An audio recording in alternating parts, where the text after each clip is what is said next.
Tea పరిమితికి మించి తాగితే అనారోగ్య బారిన పడే అవకాశం ఉందని హెచ్చరిస్తున్నారు నిపుణులు.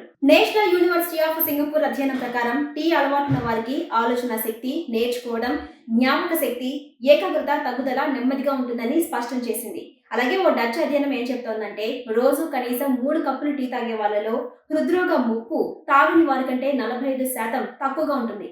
అయితే కొంతమంది టీ ప్రియులు ఒక రోజులోనే పరిమితికి మించి టీ తాగించేస్తూ ఉంటారు. అలా అస్సలు తాగకూడదని చెప్తున్నారు నిపుణులు. టీ పరిమితికి మించి తాగితే అసిడిటీ బారిన పడే అవకాశం ఉంటుందట.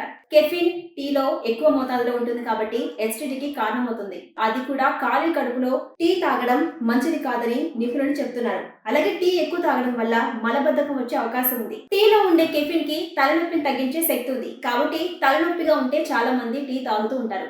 దీన్ని ఎక్కువ మోతాదులో తీసుకుంటే తలనొప్పి తగ్గడం కాదు కదా, తలనొప్పి విపరీతమయ్యే అవకాశం ఉందని హెచ్చరిస్తున్నారు. కాబట్టి 1 లేదా 2 కప్పులకు మించి టీ తాగకూడదు.